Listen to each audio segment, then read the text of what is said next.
A rich man found a lost girl in the forest and took her to his mother's house, who has a disability.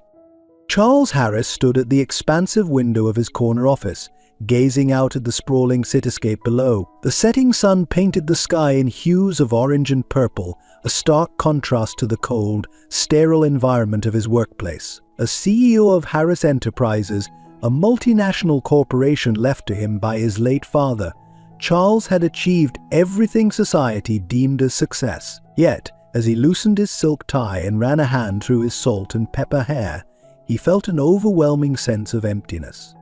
At 45, Charles was the epitome of a self-made man, or so the world believed. His face graced the covers of business magazines, his name was whispered in boardrooms with a mixture of awe and fear, and his bank account boasted figures that most could only dream of. But behind the facade of success, Charles harbored a secret loneliness that gnawed at his soul. The office began to darken as the last rays of sunlight disappeared behind the horizon. Charles didn't bother to turn on the lights. The shadows seemed fitting for his mood. But he walked back to his desk, his footsteps echoing in the empty space. A framed photo caught his eye, a younger version of himself standing next to an elderly woman with kind eyes and a warm smile. Sandra, his mother. A wave of guilt washed over him as he thought of Sandra. Her condition had been deteriorating rapidly due to Alzheimer's, and despite all his wealth and influence, Charles felt utterly powerless in the face of this relentless disease. He picked up the photo, his thumb tracing the outline of Sandra's face. How long had it been since he'd seen that smile, heard her laugh, or even had a coherent conversation with her? Charles set the photo down and gathered his things. It was well past office hours, but time seemed to blur in this place. As he rode the elevator down to the parking garage, he couldn't shake off the feeling of isolation. The security guard nodded respectfully as Charles passed, but there was no warmth in the exchange. Just another routine interaction in a life full of superficial connections. The drive home was a blur of city lights and honking horns. Charles barely registered the journey, his mind preoccupied with thoughts of the empty mansion that awaited him. As he pulled into the long driveway, the grand house loomed before him, its windows dark save for a single light in what he knew to be his mother's room. Stepping inside, the silence enveloped him like a heavy blanket. "Mary," he called out, not expecting to see the housekeeper at this hour. Normally, she would have already left, but to his surprise, Mary appeared from the kitchen, a worried expression on her face. "Mr. Charles, I was waiting for you to talk about Miss Sandra," Mary said, her tone laced with concern. Charles sighed, knowing that conversations about his mother were never easy. "How is she today, Mary?" he asked, bracing himself for the answer. "The same, sir, but she asked about you several times today. I think it would be good for you to spend some time with her, even if she doesn't remember afterward," Mary suggested gently. Nodding in agreement, Charles felt a twinge of guilt for not spending as much time as he would like with his mother. "I'll see her now," he said, heading towards Sandra's room. As he walked down the hallway, the weight of his loneliness seemed to press down on him even more. The large house, with its many rooms and empty hallways, felt more like a mausoleum than a home. It echoed with memories of happier times, of laughter and family gatherings that now seemed like a distant dream. Charles paused outside his mother's door, taking a deep breath to compose himself. He knew that behind this door lay not just his mother, but a reflection of his greatest fear, losing oneself, becoming a stranger in one's own mind. With a heavy heart, he turned the doorknob, ready to face another evening of one-sided conversations and heartbreaking confusion. The next evening, after another grueling day at the office, Charles found himself drawn to the forest that bordered his vast estate. The weight of loneliness and the suffocating silence of the mansion drove him to seek solace among the trees. As he stepped into the woods, the crisp autumn air filled his lungs, providing a momentary respite from his troubles.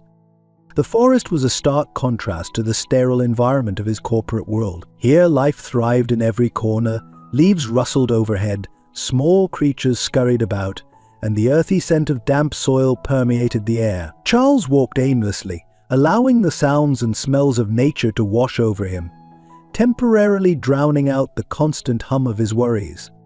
As twilight descended, casting long shadows through the trees, Charles found his thoughts drifting to his mother. He wondered, not for the first time, if there was something more he could do for her, some miracle treatment he might have overlooked. Lost in his musings, he almost missed the faint sound that cut through the forest's natural symphony.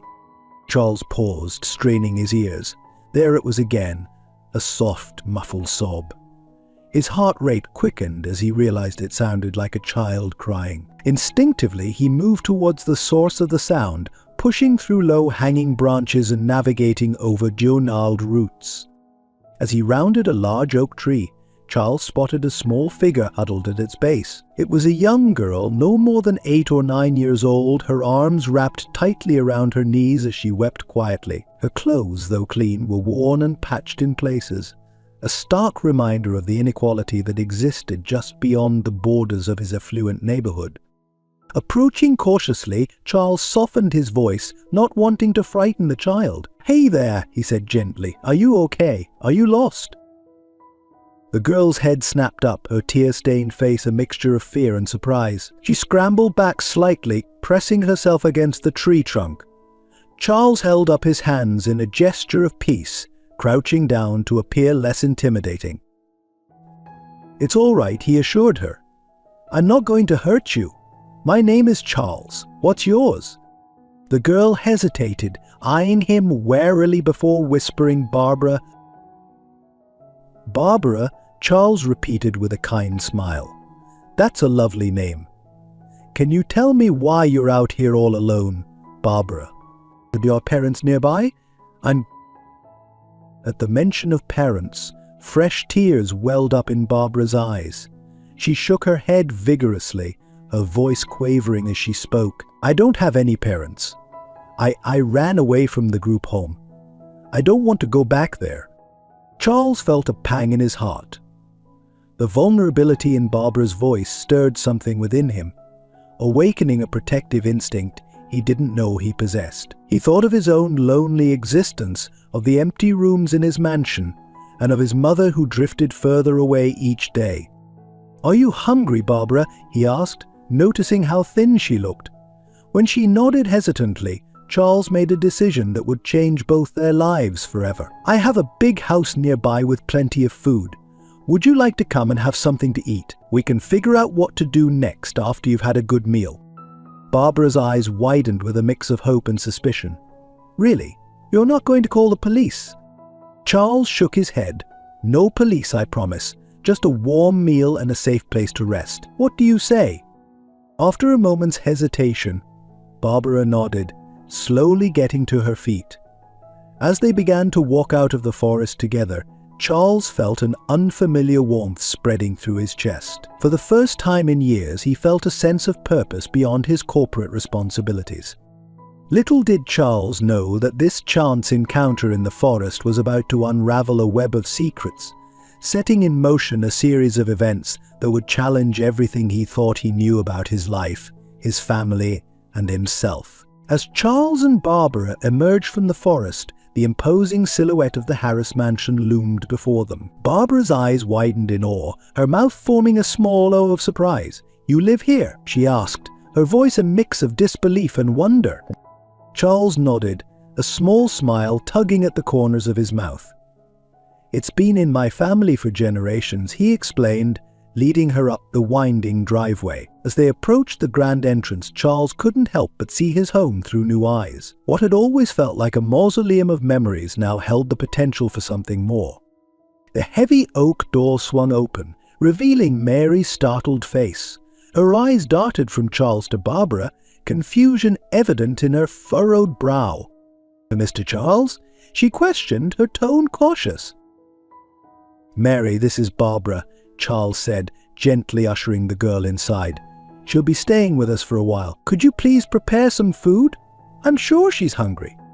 Mary's lips pressed into a thin line, but she nodded curtly. "Of course, sir. I'll set something up in the kitchen." As she turned to leave, Charles caught a glimpse of disapproval in her eyes, but he chose to ignore it for now. Barbara stood in the vast foyer, her eyes roaming over the ornate chandelier, the sweeping staircase, and the priceless artwork adorning the walls. She seemed both fascinated and overwhelmed, her small frame dwarfed by the grandeur surrounding her. "Come on," Charles said softly, placing a gentle hand on her shoulder. "Let's get you cleaned up before dinner." As they climbed the stairs, a faint melody drifted down the hallway. Barbara's head tilted, her attention caught by the haunting tune. "What's that?" she whispered. Charles paused, listening. A bittersweet smile crossed his face. "That's my mother, Sandra. She used to be a composer. Sometimes she plays, even though she doesn't remember why." Curiosity sparked in Barbara's eyes. "Can we see her?" Hesitating for a moment, Charles nodded. He led Barbara down the hallway, stopping outside a partially open door. Inside, they could see an elderly woman seated at a grand piano, her fingers moving slowly but surely across the keys. The melody was fragmented, incomplete, yet hauntingly beautiful. Charles knocked gently on the door frame. "Mom," he called softly. Sandra's hands stilled on the keys, and she turned towards the sound. Her eyes, clouded with confusion, settled on Charles without a flicker of recognition. Then her gaze shifted to Barbara, and something changed. A spark of interest, perhaps even clarity, lit up her features. "Oh," Sandra breathed, a voice frail but warm. "Who's this lovely young lady?" Charles stepped into the room, Barbara following closely behind. "This is Barbara, Mom. She's going to be staying with us for a while." Sandra smiled, the expression transforming her face, momentarily erasing the lines of confusion and age. "Barbara," she repeated, as if tasting the name. "What a beautiful name. Do you like music, Barbara?" Barbara nodded shyly. "Yes, ma'am. I used to sing in the church choir," before her voice trailed off, a shadow passing over her face. Sandra either didn't notice or chose to ignore the girl's sudden sadness. She patted the piano bench beside her. "Would you like to play with me?" As Barbara hesitantly took a seat next to Sandra, Charles watched in amazement. His mother, who often struggled to engage with the world around her, was reaching out to this stranger, this lost girl they had welcomed into their home. The tender moment was interrupted by Mary's appearance at the door. "Dinner is ready, Mr. Charles," she announced, her tone clipped. Charles nodded, reluctant to break the spell that seemed to have fallen over Sandra and Barbara. "Come on, Barbara. We should let my mother rest. We can come back after dinner if you'd like." As they followed Mary to the kitchen, Charles couldn't shake the feeling that something significant had just occurred. The house, which had felt so empty and lifeless for so long, now seemed to hum with a new energy. In the kitchen, as Barbara eagerly ate the simple but hearty meal Mary had prepared, Charles found himself studying the girl. Who was she really? Where had she come from? And why did he feel so drawn to help her? Little did he know that Barbara's presence in their lives was about to set in motion a chain of events that would unearth long-buried secrets, challenge everything he thought he knew about his family, and ultimately lead to both heartbreak and healing. In the days that followed Barbara's arrival, a subtle but noticeable change swept through the Harris mansion. The oppressive silence that had long permeated its halls was gradually replaced by the soft patter of small feet and occasional bursts of laughter. Charles found himself leaving work earlier, eager to return home to the unlikely family unit that was forming. One afternoon, as Charles was wrapping up a conference call in his home office, he heard the faint strains of piano music drifting through the house. Curious, he followed the sound to his mother's room, where he found Barbara seated at the piano with Sandra, their heads bent together over the keys. "That's it, dear," Sandra was saying, her voice clearer and more focused than Charles had heard in months. "Now, try the next part." "No." Barbara's small fingers moved hesitantly over the keys, picking out a simple melody. Sandra nodded encouragingly, occasionally reaching out to guide the girl's hands to the correct notes. Charles stood in the doorway, transfixed by the scene before him. As the impromptu lesson concluded, Barbara noticed Charles and beamed at him. "Charles, did you hear? Mrs. Sandra is teaching me to play." Sandra turned, and for a brief moment recognition flickered in her eyes as she gazed at her son. "Charles," she said softly, "this young lady is quite the talent." Charles stepped into the room, his heart swelling with an emotion he couldn't quite name. "That's wonderful, Mom. I'm glad you two are getting along so well." Barbara hopped off the piano bench, her eyes shining with excitement. "Mrs. Sandra told me she used to write songs. Can we hear one of hers, Charles? Please?" But before Charles could respond, Sandra's hands were moving across the keys once more. The melody that filled the room was hauntingly familiar to Charles, a lullaby she had composed for him when he was a child. He was a child. So he hadn't heard it in years, not since before her illness had taken hold. As the last notes faded away, Sandra's hands stilled on the keys. She looked up at Charles, a hint of her old self shining through the fog of Alzheimer's. "I wrote that for someone very special," she murmured, her brow furrowing as she struggled to grasp at the memory. Charles felt a lump forming in his throat. "You wrote it for me, Mom, when I was little." Sandra's eyes widened, a flash of recognition crossing her face. Yes, of course, my little boy." But as quickly as it had come, the moment of clarity passed, and confusion settled back into her features. Barbara, sensing the emotional weight of the moment, quietly slipped her hand into Charles's. He squeezed it gratefully, drawing comfort from the small gesture. "Miss Sandra," Barbara said softly, "do you have any other songs you've written?" "I'd love to hear them." Sandra's face lit up at the question. "Oh yes, dear, so many songs. They're all in my special book." Charles frowned slightly. He'd never heard of this special book before. "What book, Mom?" Sandra waved her hand vaguely. "My songbook, with all my compositions. It's..." She trailed off, frustration evident in her expression as the memory slipped away. Barbara looked up at Charles, determination in her young eyes. "Can we look for it? Maybe if we find it, Mrs. Sandra can play more of her songs." Charles nodded, touched by the girl's enthusiasm and her obvious care for his mother. "That's a great idea, Barbara. Why don't we start looking tomorrow?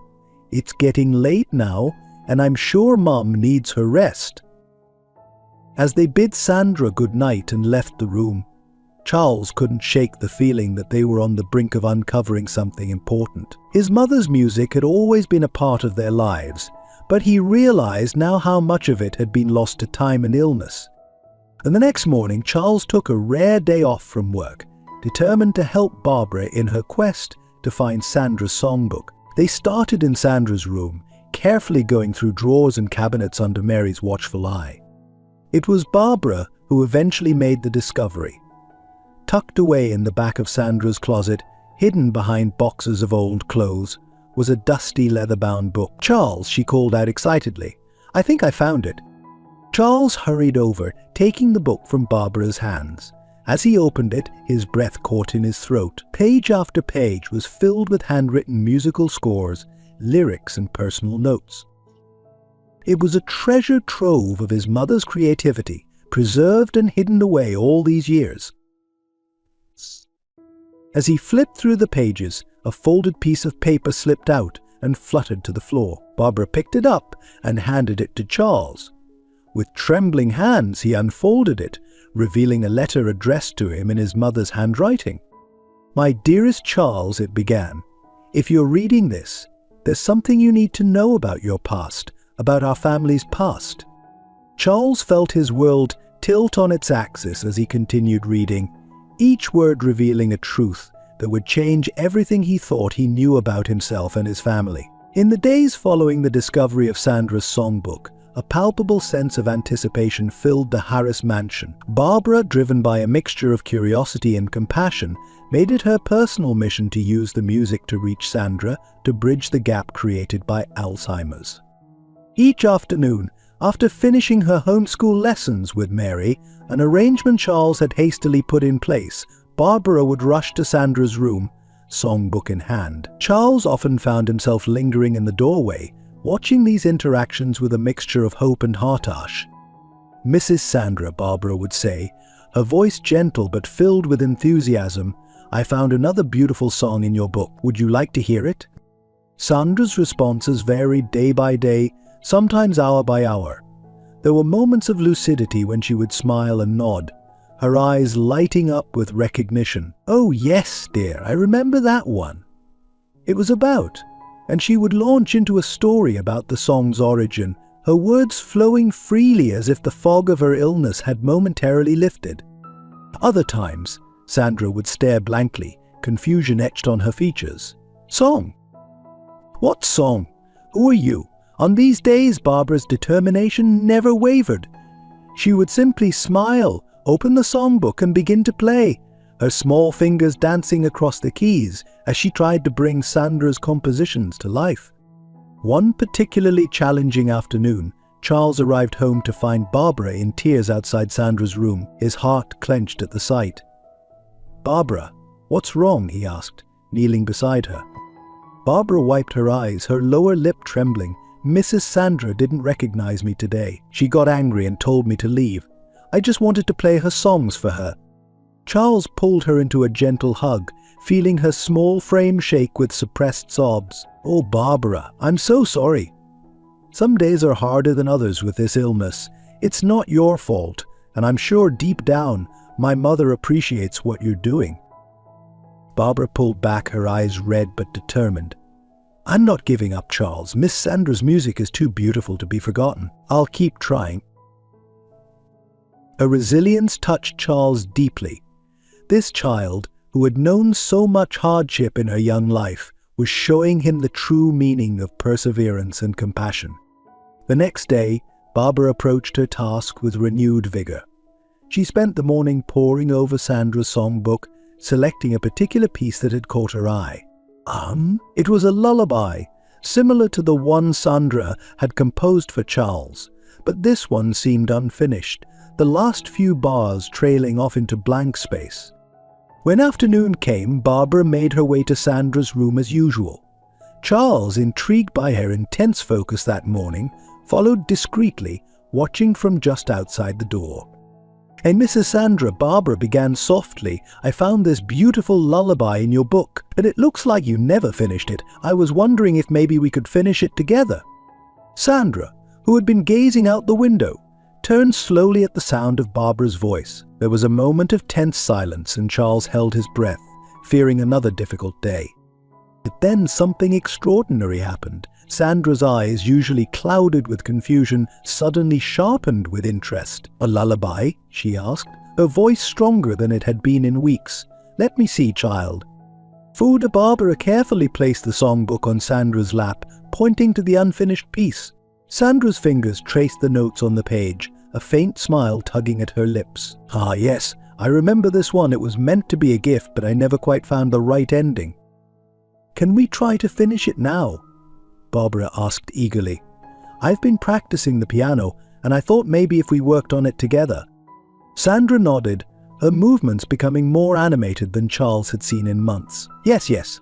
Let's see what we can do." For the next hour, Charles watched in amazement as his mother and Barbara bent over the piano, working on the lullaby. Sandra would hum a phrase and Barbara would try to translate it to the keys. Sometimes Sandra would shake her head, guiding Barbara's hands to different notes. At other times she would nod approvingly, a spark of her old self shining through. As the sun began to set, casting a warm glow through the room, Sandra and Barbara played through the completed lullaby. The melody was sweet and tender, with a touch of melancholy that brought tears to Charles's eyes. When the last notes faded away, Sandra turned to Barbara, cupping the girl's face in her wrinkled hands. "Thank you, my dear," she said softly. "You've helped an old woman remember something precious." Barbara beamed, her eyes shining with unshed tears. "It's beautiful, Mrs. Sandra. Thank you for sharing your music with me." As Charles watched this tender exchange, he felt a profound sense of gratitude wash over him. Barbara, this unexpected addition to their lives, had managed to reach a part of his mother he thought was lost forever. But even as joy filled his heart, a nagging worry tugged at the back of his mind. The letter he had found in Sandra's songbook, with its cryptic message about their family's past, still weighed heavily on him. What secrets were still waiting to be uncovered? And how would they impact this fragile happiness they had found? For now, though, Charles pushed those thoughts aside, choosing instead to savor this moment of connection and healing. Tomorrow would bring its own challenges, but for tonight, the Harris mansion was filled with the sweet strains of a lullaby and the warmth of newfound understanding. The following week brought a flurry of activity to the Harris mansion. Charles, inspired by Barbara's dedication to his mother, had arranged for a top-of-the-line digital piano to be delivered to Sandra's room. He hoped that having a proper instrument would encourage more musical sessions between Barbara and his mother. As the piano was being set up, Charles noticed Barbara hovering nervously in the doorway, her eyes wide with a mixture of excitement and apprehension. He beckoned her over, placing a reassuring hand on her shoulder. "What do you think, Barbara? Do you like it?" he asked, gesturing towards the sleek black instrument. Barbara nodded enthusiastically, her fingers twitching as if already itching to play. "It's beautiful, Charles." But she hesitated, biting her lower lip. "But what?" Charles prompted gently. "What if Miss Sandra doesn't want to play today? What if she doesn't remember me again?" The vulnerability in Barbara's voice tugged at Charles's heart. He knelt down to her level, looking her in the eye. "Barbara, what you've done for my mother is incredible. Even on the days when she doesn't seem to remember, I believe your music is reaching her. We just have to be patient and keep trying. Can you do that?" Barbara squared her small shoulders, a determined glint in her eye. "Yes, I can. For Miss Sandra." As the afternoon sun bathed the room in a warm glow, Barbara settled herself at the new piano. Sandra sat in her usual armchair by the window, her gaze distant and unfocused. Charles took a seat in the corner, trying to make himself as unobtrusive as possible. Barbara's fingers hovered over the keys for a moment before she began to play. The melody that filled the room was the lullaby she and Sandra had completed together the week before. As the sweet notes drifted through the air, Charles watched his mother intently, searching for any sign of recognition. At first, Sandra remained still, seemingly oblivious to the music, but as Barbara reached the chorus, something changed. Sandra's head tilted slightly, her brow furrowing in concentration. Then, so softly that Charles almost missed it, she began to hum along. Barbara, caught up in her playing, didn't notice at first, but as Sandra's humming grew stronger, the young girl's eyes widened in surprise and delight. She slowed her playing, allowing Sandra's voice to become more prominent. And then, in a moment that took Charles's breath away, Sandra began to sing. Her voice, though wavering and fragile, carried the melody with a sweetness that brought tears to Charles's eyes. Barbara, her face shining with joy, seamlessly adjusted her playing to accompany Sandra's singing.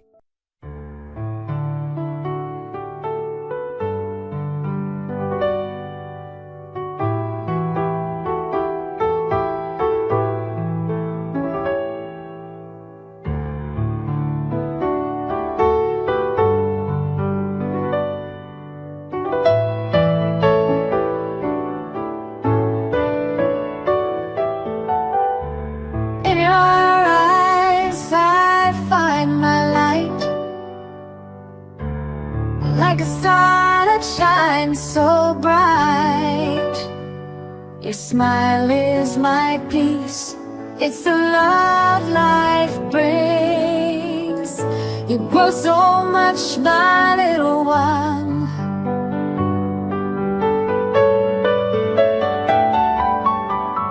But in my heart you're always young. With love I wrap you in my arms and love you without qualms, my little bird. Fly far away, fly high into a brand new day. Go live your life, spread your wings. For even from afar my heart still sings.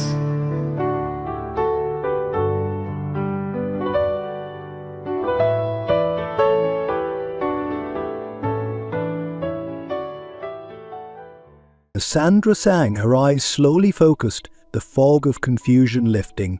She looked directly at Charles, and for the first time in years, he saw clear recognition in her gaze. The final notes of the lullaby hung in the air, a moment suspended in time. Sandra's eyes never left Charles as she spoke, her voice clearer than it had been in years. "I wrote that for you, Charles, when you were just a baby. I remember." Charles couldn't hold back his tears any longer. He moved swiftly to his mother's side, kneeling before her and taking her hands in his. "Mom, do you really remember?" Sandra smiled, reaching out to touch his cheek gently. "My boy, my Charles, how could I ever truly forget you?" Barbara watched this exchange with wide eyes, her own cheeks wet with tears. She started to slip quietly off the piano bench, not wanting to intrude on this precious moment between mother and son. But Sandra's gaze shifted to her and her smile widened. "Barbara, dear, come here. This moment is because of you." As Barbara hesitantly approached, Sandra reached out her other hand, drawing the girl into their embrace. For a long moment, they stayed like that, Charles, Sandra, and Barbara, connected by touch and the lingering echoes of the lullaby. Finally, Sandra spoke again, her voice tinged with a mixture of joy and sorrow. "I don't know how long this clarity will last, my dears, but I want you both to know how much you mean to me." She turned to Barbara, her eyes full of affection. "You, my dear girl, have brought music back into this house. You've reminded me of the joy of creation, of the power of melody to bridge the gaps in my mind. Thank you." Then she looked at Charles, squeezing his hand tightly. "And you, my son, you've grown into such a wonderful man. I'm so proud of you, but Charles, there's something you need to know. Something I should have told you long ago." Charles felt his heart rate quicken. Was this related to the letter he had found? "What is it, Mom?" Sandra's expression grew serious. "It's about your father, Charles. The man you knew as your father, he wasn't your biological parent." The room seemed to spin around Charles. "What? But how? Why didn't you tell me?" Sandra's eyes filled with tears. "I wanted to protect you, to protect all of us. But now, I fear that by keeping this secret, I may have put you in danger." "Danger? What do you mean?" Charles asked, his mind reeling from this revelation. But even as the words left his mouth, he could see the lucidity fading from Sandra's eyes. The fog of confusion was creeping back in, erasing the moment of clarity as swiftly as it had come. "Mom?" Charles said urgently. "Mom, please, what danger? What do you mean?" But Sandra's gaze had already drifted, her expression once again vague and distant. The moment was gone, leaving Charles with more questions than answers. As he looked up, he met Barbara's wide-eyed gaze. The girl reached out, taking his hand in a gesture of comfort. In that moment, despite the turmoil of emotions swirling within him, Charles felt a profound gratitude for this child who had brought music, joy, and now a key to unlocking his own past into their lives. But as the sun set outside, casting long shadows across the room, Charles couldn't shake the feeling that this revelation was just the beginning. What other secrets lay hidden in his family's past? And what danger had his mother hinted at? As Barbara began to play another soft melody on the piano, Charles resolved to uncover the truth, no matter where it might lead. In the days following Sandra's momentary lucidity and startling revelation, Charles found himself in a state of emotional turmoil. Questions about his true parentage and the cryptic warning of danger swirled in his mind, competing with the joy he'd felt at connecting with his mother and the growing affection he held for Barbara. One evening, as Charles sat in his study, poring over old family documents in search of clues, a soft knock on the door interrupted his thoughts. He looked up to see Barbara standing in the doorway, her small frame silhouetted against the hallway light. "Charles," she said hesitantly. "Are you okay? You've been in here a lot lately." Charles managed a smile, gesturing for her to come in. "I'm all right, Barbara. Just thinking about some things. How about you? How are you settling in?" Barbara padded over to his desk, her eyes roaming over the scattered papers. "I like it here," she said softly. "Everyone's been so nice to me. Even Mary doesn't seem to mind me so much anymore." Charles chuckled at that. It was true. Even the stern housekeeper had softened towards Barbara in recent weeks. "I'm glad to hear that. You know, Barbara, I've been thinking." He trailed off, suddenly uncertain. The idea had been forming in his mind for days, but voicing it aloud made it real, irrevocable. Barbara looked at him expectantly, her head tilted to one side. Taking a deep breath, Charles continued, I've been thinking about your situation, about how you came to be here with us." Barbara's face fell slightly and she looked down at her feet. "Are you going to send me back?" she asked, her voice barely above a whisper. "No," Charles said quickly, surprised by the vehemence in his own voice. "No, Barbara, that's not what I meant at all. Actually, I was wondering, how would you feel about staying here? Permanently?" Barbara's head snapped up, her eyes wide with disbelief. "Permanently? You mean like adoption?" Charles nodded, a smile spreading across his face. "Exactly like adoption. I know it's a big decision, and if you need time to think about it." He was cut off as Barbara launched herself at him, wrapping her arms around his neck in a fierce hug. "Yes," she cried, her voice muffled against his shoulder. "Yes, I want to stay." Charles hugged her back, feeling a warmth spread through his chest. For a moment, all his worries about hidden family secrets and potential dangers faded away. This felt right. This felt like family. As Barbara pulled back, her face beaming with joy, Charles couldn't help but laugh. "Well, I guess that's settled then. We'll start the paperwork tomorrow." But as the words left his mouth, a sobering thought struck him. The adoption process would involve background checks, scrutiny of his life and finances.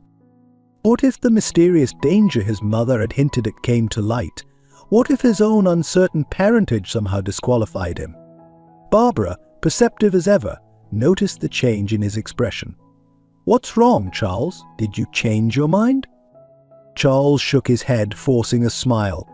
"No, not at all. I just realized there might be some complications. But don't worry," he added quickly, seeing her face fall. "We'll figure it out, I promise." As Barbara skipped out of the room, bursting with excitement to share the news with Sandra and Mary, Charles sank back into his chair. He was committed now. Whatever secrets lurked in his past, whatever dangers might be lurking, he had to uncover the truth. Not just for his own sake anymore, but for Barbara's too. The next morning, Charles made 2 phone calls.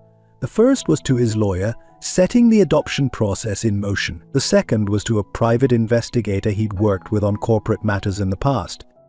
"I need you to look into something for me," Charles said, his voice low even though he was alone in his office. "It's about my family, my real family." As he hung up the phone, Charles felt a mix of determination and apprehension. He was stepping into unknown territory, potentially unearthing secrets that had been buried for decades.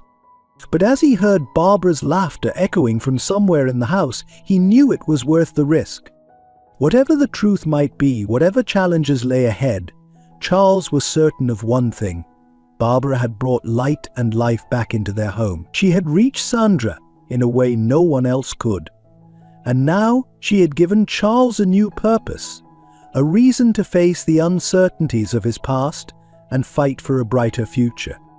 As he left his office to join Barbara and Sandra for their daily music session, Charles felt a renewed sense of resolve. He would uncover the truth about his past, protect his newfound family from whatever dangers might be lurking, and give Barbara the stable, loving home she deserved. The road ahead might be difficult, but with the sound of music and laughter filling the once silent halls of the Harris mansion, Charles felt ready to face whatever challenges might come their way. The following weeks were a whirlwind of activity in the Harris mansion. As the adoption process for Barbara moved forward, Charles found himself juggling his corporate responsibilities, his growing role as a father figure, and his clandestine investigation into his family's past. The private investigator he'd hired, a taciturn man named Jack Reeves, had been digging into old records and following leads that stretched back decades. One crisp autumn morning, as Charles sat in his home office reviewing adoption paperwork, his phone buzzed with a message from Reeves. "Found something. Meet me at the usual place. Urgent." Charles's heart raced as he read the message.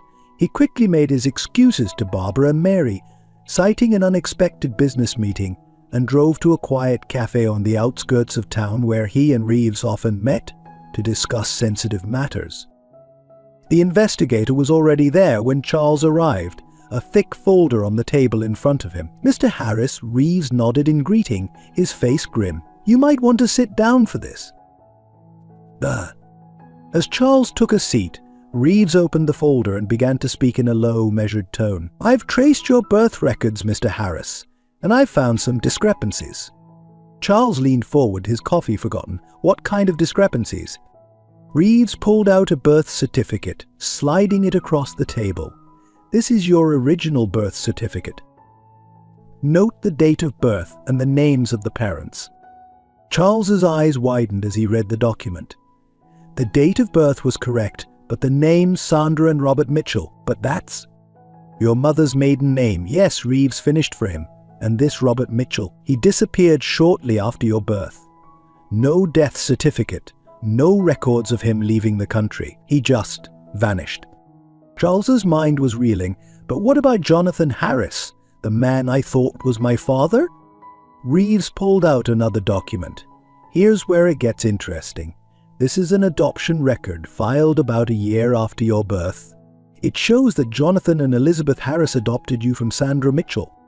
"Elizabeth?" Charles whispered, the name unfamiliar on his tongue. "Your adoptive mother, according to these records," Reeves explained. "She passed away when you were very young. It seems Jonathan Harris remarried to Sandra Mitchell, your biological mother." The world seemed to tilt on its axis as Charles struggled to process this information. "Are you saying that the woman I've known as my mother all my life is actually my biological mother, and the man I thought was my father adopted me?" Reeves nodded solemnly. "That's what the records show. But there's more, Mr. Harris. I found police reports from around the time of your birth. There were allegations of a baby trafficking ring operating in the area, wealthy couples paying to adopt babies from vulnerable mothers." Charles felt sick. "Are you suggesting that I was bought?" "It's a possibility we can't rule out," Reeves said carefully. "But there's no concrete evidence. What is clear is that your adoption wasn't entirely above board. And there are some powerful people who might not want this information to come to light." As Charles left the cafe, his mind was a whirlwind of emotions and questions. He drove aimlessly for hours, trying to make sense of everything he'd learned. By the time he returned to the mansion, the sun was setting, casting long shadows across the manicured lawns. He found Barbara and Sandra in the music room, their laughter echoing down the hallway. For a moment he paused outside the door, listening to the joyful sounds of their impromptu duet. Despite the turmoil in his heart, he couldn't help but smile. Taking a deep breath, Charles entered the room.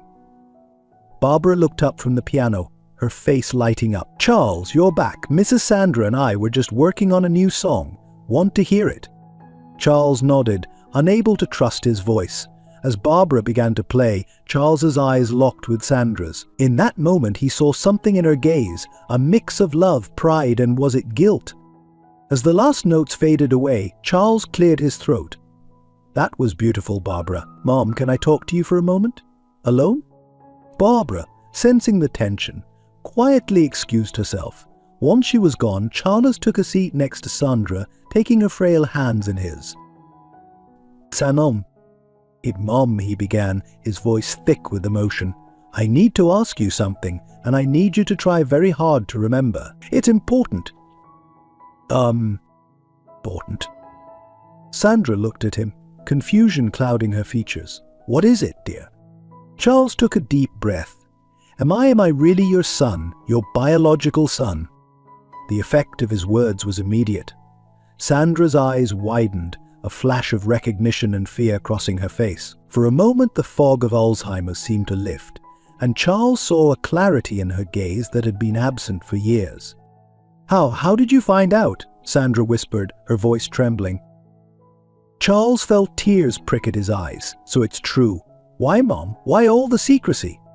Sandra's grip on his hands tightened. "Oh, Charles, my boy, I wanted to tell you so many times, but I was afraid. Afraid of losing you, afraid of what might happen if the truth came out." "What truth, Mom? What were you afraid of?" Sandra's gaze drifted to the window, lost in memories. "Your father, Robert, he wasn't a good man, Charles. He was involved in dangerous things. When I found out I was pregnant, I knew I had to protect you. Jonathan, he offered to help, to give you his name, his protection. Charles struggled to process this information. But why the adoption? Why not just raise me as your own? It was complicated, Sandra sighed. There were people looking for you, people who wanted to hurt Robert through you. The adoption was meant to throw them off the trail. And then, when Elizabeth died, Jonathan and we'd grown close. It seemed like the perfect solution. We could be a family, keep you safe. As Sandra spoke, her voice grew fainter, the clarity in her eyes beginning to fade. Charles could see her slipping away again, back into the fog of her illness. Mom, he said urgently, the danger you mentioned before, is it still there? Are we still in danger? But it was too late. The moment of lucidity had passed, and Sandra was looking at him with the vague, confused expression he'd grown so accustomed to. Charles, when did you get here? Is it time for my medicine? Charles felt a wave of frustration and sorrow wash over him, so close to answers, only to have them slip away again. But as he helped Sandra to her feet, guiding her gently towards her room, he felt a new resolve hardening in his heart. He had uncovered part of the truth, but there were still so many questions. Who was Robert Mitchell really? What danger had Sandra been so afraid of? And how did all of this connect to his present, to his company, to Barbara, to the life he'd built? As he tucked Sandra into bed, placing a gentle kiss on her forehead, Charles made a silent vow. He would uncover the whole truth, no matter the cost. He would protect his family, Sandra, Barbara, even Mary, from whatever threats might be lurking in the shadows of the past. And somehow he would find a way to build a future that honored the sacrifices of the past, while embracing the hope of the present.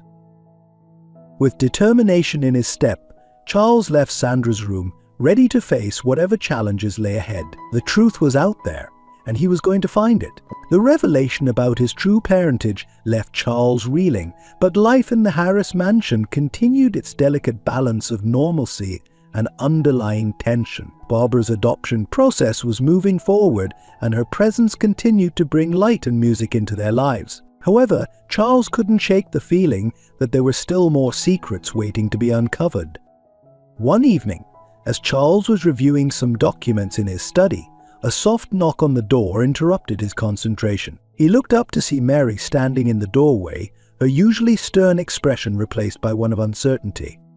"Mr. Charles," she began, her voice uncharacteristically hesitant, "I think it's time we had a talk." Intrigued by her demeanor, Charles gestured for her to enter. "Of course, Mary. What's on your mind?" Mary closed the door behind her and took a seat across from Charles. She seemed to be gathering her courage, her hands clasped tightly in her lap. I couldn't help but overhear a conversation with Miss Sandra the other day about your true parentage." Charles tensed, wondering how much Mary had heard and what implications this might have. "I see. And what are your thoughts on the matter?" Mary took a deep breath, her eyes meeting Charles's with a newfound intensity. "It's made me realize that it's time for me to come clean as well. You see, Mr. Charles, I'm not just your housekeeper. I'm your aunt, Sandra's younger sister." The words hung in the air for a moment as Charles struggled to process this new information. "My aunt?" he finally managed to say. "But how? Why have you been pretending to be just a housekeeper all these years?" Mary's eyes filled with tears, years of pent-up emotion finally breaking through her stoic facade. "It was to protect you, Charles, to protect all of us. Your mother and we come from a complicated past." As Charles listened, Mary began to unfold a tale that seemed more suited to a thriller novel than real life. She and Sandra had grown up in a family with ties to organized crime. Their father, Charles's grandfather, had been a mid-level enforcer for a powerful crime syndicate. "Sandra and we wanted out," Mary explained, her voice barely above a whisper. "When Sandra met your biological father, Robert, we thought it was our chance. He promised to help us escape to start new lives, but it all went wrong." Mary went on to reveal that Robert had double-crossed them, stealing valuable information from the syndicate and disappearing, leaving Sandra pregnant and both sisters in danger. It was then that Jonathan Harris, a wealthy businessman with his own reasons for wanting to thwart the syndicate, had stepped in. "Jonathan offered us a way out," Mary continued. "He would adopt you, Charles, giving you his name and protection.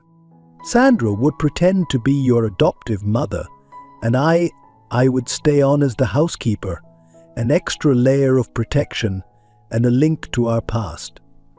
Charles's mind was reeling. But why maintain the charade for so long? Surely the danger must have passed by now. Mary shook her head sadly. "The syndicate has a long memory, Charles, and there are still people out there who would love to get their hands on the information your biological father stole. Information that, whether you know it or not, you might have access to through your company." The implications of Mary's words sent a chill down Charles's spine. Could his company, the legacy he'd worked so hard to build, somehow be connected to this dark past? "Does Barbara's arrival have anything to do with this?" Charles asked, suddenly worried about the young girl who had become such an important part of their lives. Mary's expression softened. "No, Barbara's appearance seems to be a genuine coincidence. But Charles, her presence here, your decision to adopt her, it stirred things up. People are paying attention to the Harris family again, and that could be dangerous." Charles leaned back in his chair, trying to process everything he'd learned. His entire life, it seemed, had been built on a foundation of secrets and lies. Yet, as he thought about Sandra, about Mary, about the sacrifices they had made to protect him, he felt a complex mix of emotions, anger at the deception, but also a deep appreciation for their love and dedication. "What do we do now?" Charles asked, looking at Mary, his aunt, with new eyes. Mary reached across the desk, taking Charles's hand in hers. "We protect our family. Sandra, you, Barbara, we keep them safe. But Charles, there's more you need to know about your company, about the information your biological father stole. It's all connected, and I fear that by adopting Barbara, but bringing her into this family, you may have inadvertently put her in danger too."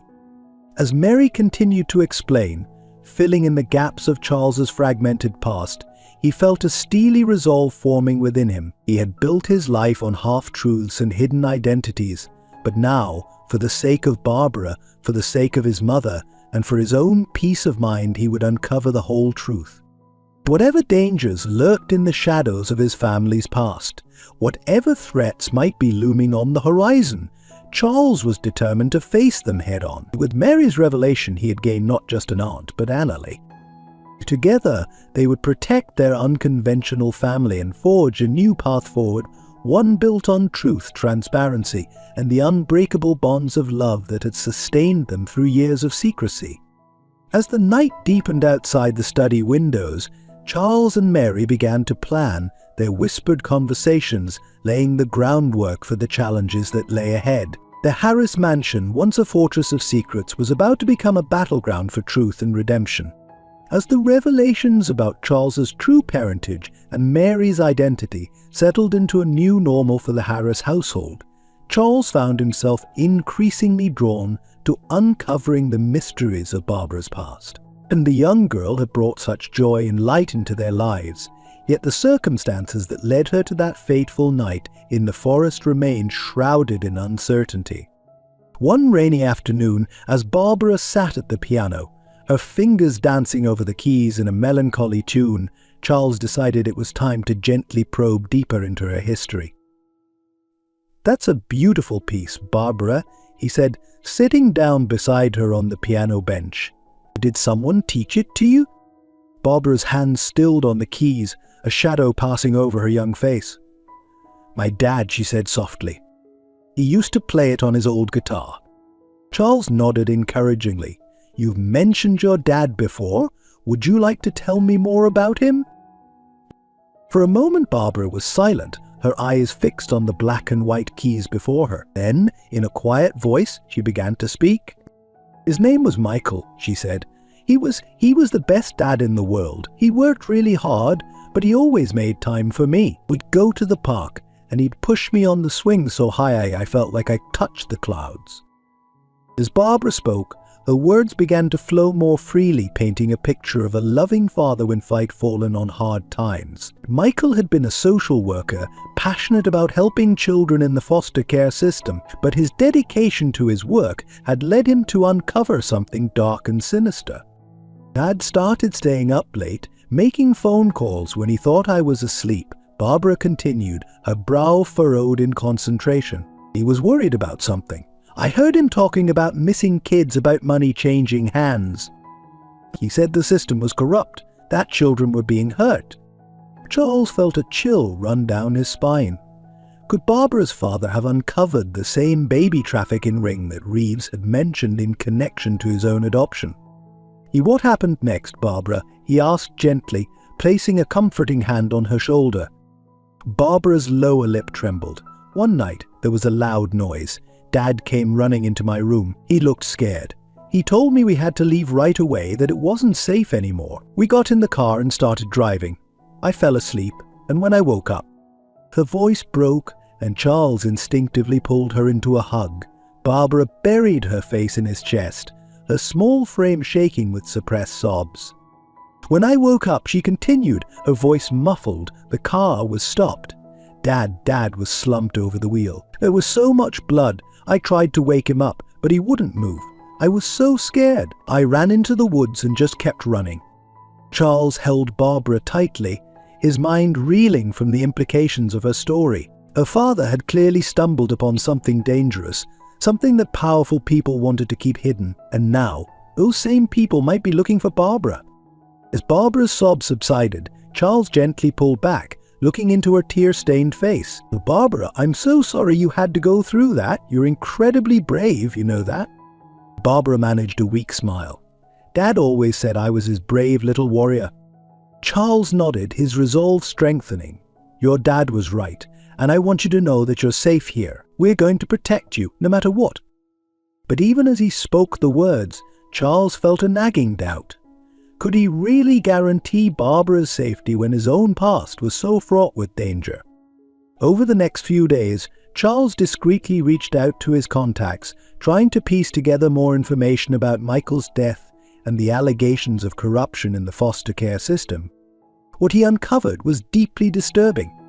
There were whispers of a vast network involving corrupt officials, unscrupulous adoption agencies, and even some high-profile business figures. Children were being moved through the system like commodities, their futures traded for profit. And at the center of it all was a name that made Charles's blood run cold: Mitchell Enterprises.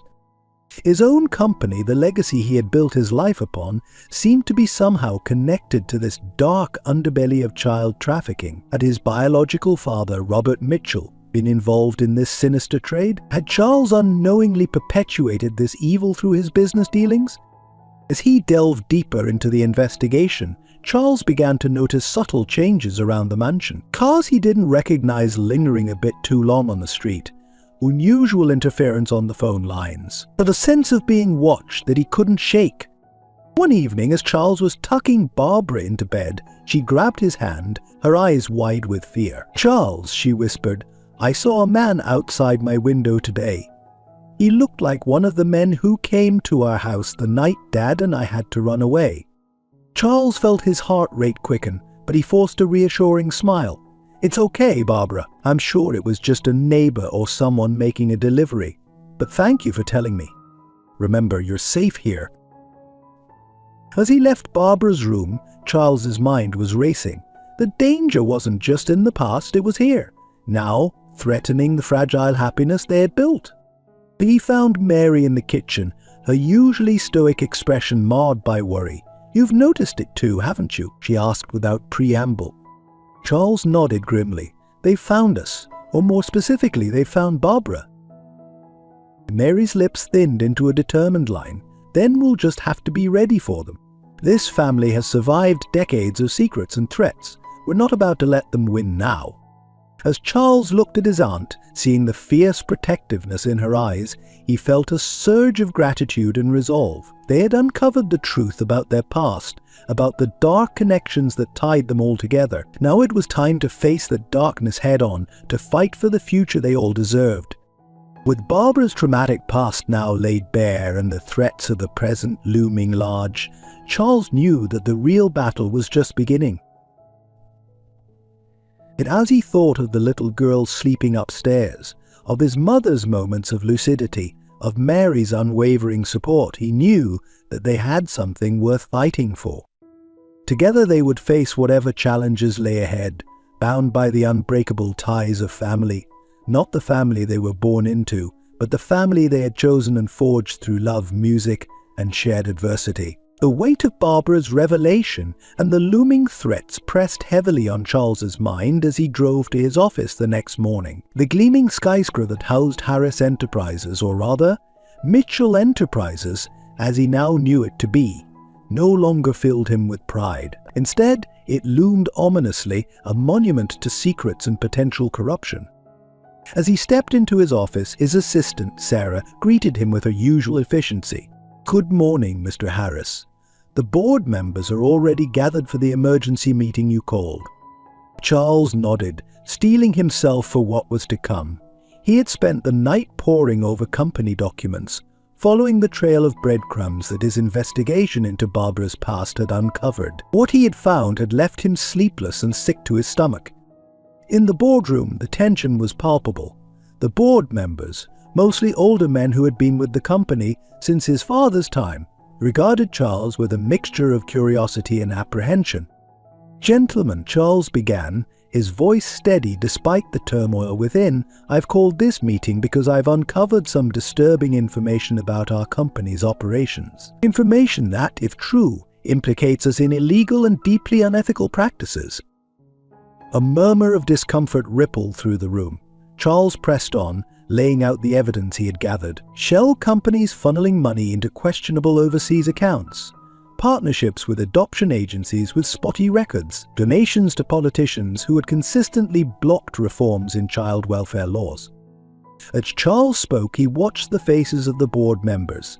Some showed genuine shock and horror. Others, however, remained impassive, and a few even showed signs of anger, not at the revelations, but at Charles for bringing them to light.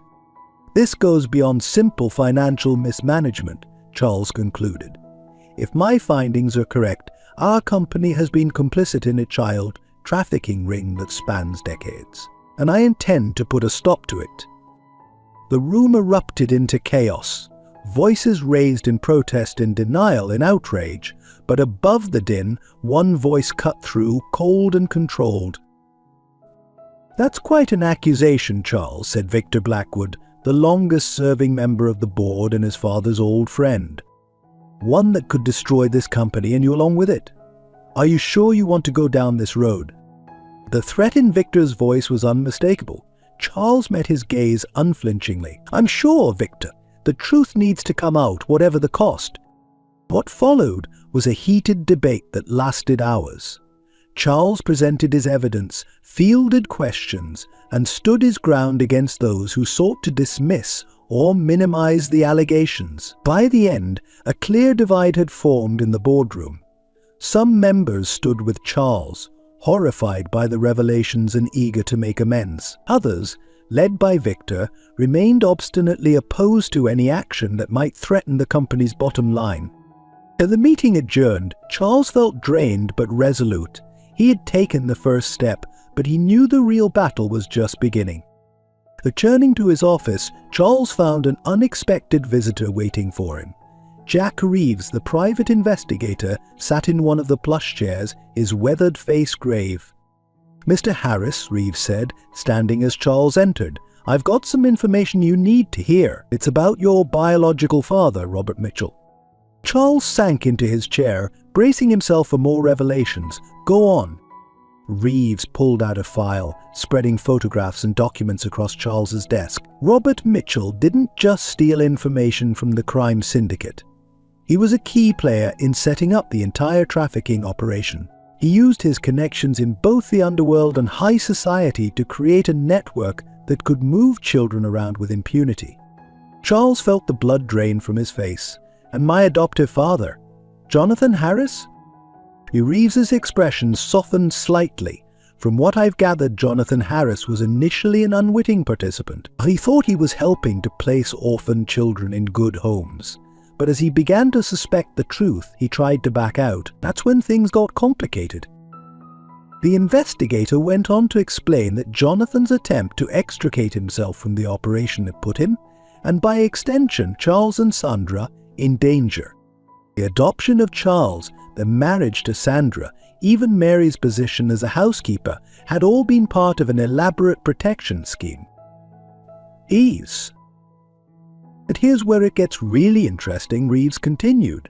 Before he disappeared, Robert Mitchell compiled a dossier, names, dates, bait and bank accounts, everything needed to bring down the entire operation.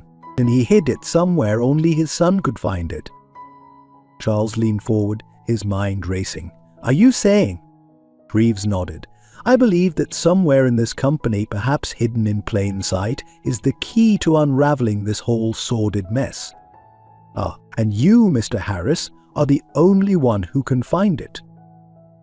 As Reeves left, Charles sat back in his chair, overwhelmed by the magnitude of what he had learned. His company, his very legacy, was built on a foundation of exploitation and suffering, yet within its walls might also lie the means to bring justice to countless victims. Charles's phone buzzed, pulling him from his thoughts. It was a text from Mary's strange car parked outside the mansion again. Barbara's scared. Come home soon.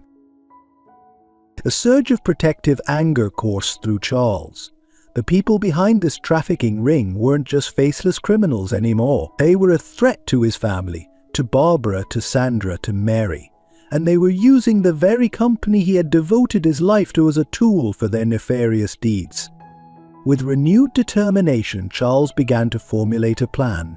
He would find the dossier his biological father had hidden. He would expose the trafficking ring, whatever the cost to himself or the company. And above all, he would protect his family. As he gathered his things to head home, Charles caught sight of his reflection in the office window. The man staring back at him was no longer just a successful CEO.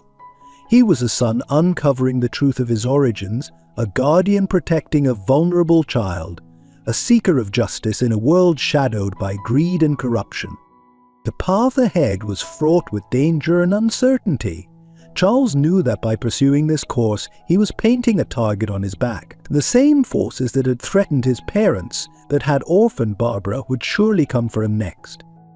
But as he stepped out of his office, his head high, Charles felt a strange sense of liberation. For the first time in his life, he wasn't just living up to someone else's legacy. He was forging his own path, guided by the unshakable conviction that, no matter the cost, doing the right thing was the only choice he could live with. What? The elevator doors closed behind him, and Charles Harris descended into a world where nothing was as it seemed, and where the line between ally and enemy was blurred beyond recognition. The real battle for the soul of Mitchell Enterprises and for the future of his newfound family was about to begin. A drive home from the office that evening was a blur for Charles, his mind racing with the weight of all he had uncovered. The familiar streets of the city seemed different now, shadowed with secrets and potential threats. As he pulled into the driveway of the mansion, he took a moment to collect himself, knowing that inside, Barbara and the others were counting on him to be strong. Entering the house, Charles was immediately enveloped in a tight hug from Barbara. "You're home," she exclaimed, her voice muffled against his suit jacket. "I was worried." Charles hugged her back, feeling a surge of protectiveness. "I'm here now," he assured her, meeting Mary's concerned gaze over Barbara's head, "and everything's going to be okay." But even as he spoke the words, doubt gnawed at him. How could he promise safety when danger seemed to lurk around every corner? Later that night, after Barbara had been tucked into bed and the house had grown quiet, Charles found himself in his study, a glass of whiskey in hand. The events of the day played on a loop in his mind, the boardroom confrontation, Reeves's revelations, the constant threat to his family. A soft knock on the door interrupted his brooding. Mary entered, carrying a tray with a pot of tea. "I thought you might need this," she said, setting the tray down. "It's Sandra's special blend. She always said it could calm any storm." Charles managed a weak smile. I think I need something stronger than tea tonight, Mary." Mary's expression softened as she took a seat across from him. "Want to talk about it?" For a moment, Charles was tempted to brush off her concern, to bear this burden alone as he had so many others. But the events of recent weeks had shown him the value of trust, of family, and so haltingly at first, then with increasing urgency he began to speak. He told Mary everything, the full extent of the company's involvement in the trafficking ring, the hidden dossier, the divided board. As he spoke, he felt the full weight of his internal struggle come to the surface. "I've spent my entire life building this company, believing I was continuing my father's legacy," Charles said, his voice rough with emotion. "Now I find out it's all been a lie. Everything I've worked for, everything I've achieved, it's all tainted." Mary listened silently, her face a mask of sympathy and concern. When Charles finally fell silent, she leaned forward, placing a comforting hand on his arm. "Charles," she said gently, "you are not defined by the sins of your fathers, not Jonathan, and certainly not Robert Mitchell. You've built something remarkable with Mitchell Enterprises, and the good you've done, the lives you've improved through your work, that's real." Charles shook his head, unconvinced. "But at what cost, Mary? How many children have suffered because of the dark underbelly of this company? How can I reconcile the good with this evil?" "You can't," Mary said simply, "but you can choose what you do now. You have the power to right these wrongs, to use the company as a force for good." As Mary spoke, Charles felt the conflict within him intensify.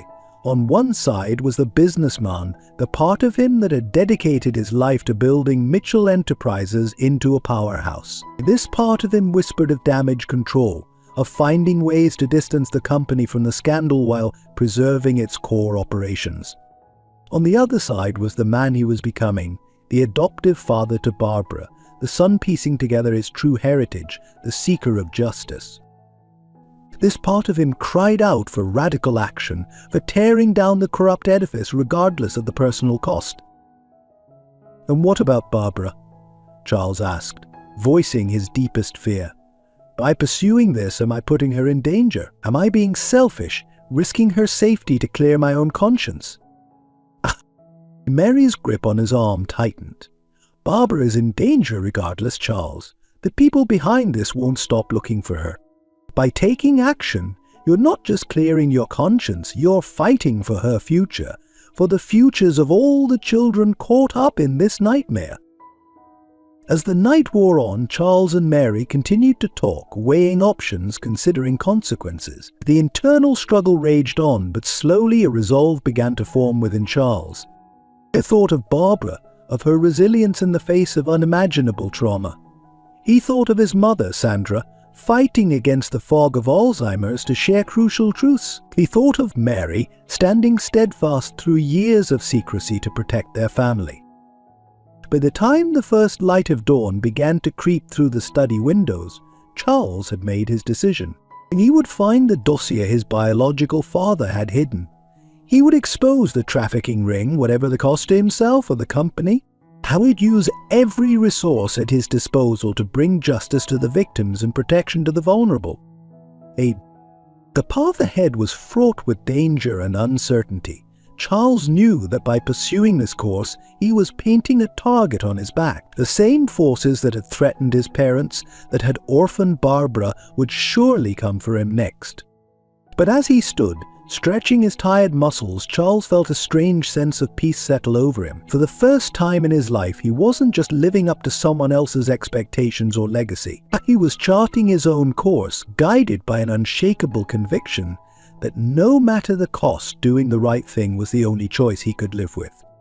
As he left the study to prepare for the day ahead, Charles cast one last look at the family photos on his desk. Whatever challenges lay ahead, he would face them head on, not just for himself, but for the family he had found and the future they all deserved. The following days were a whirlwind of activity for Charles.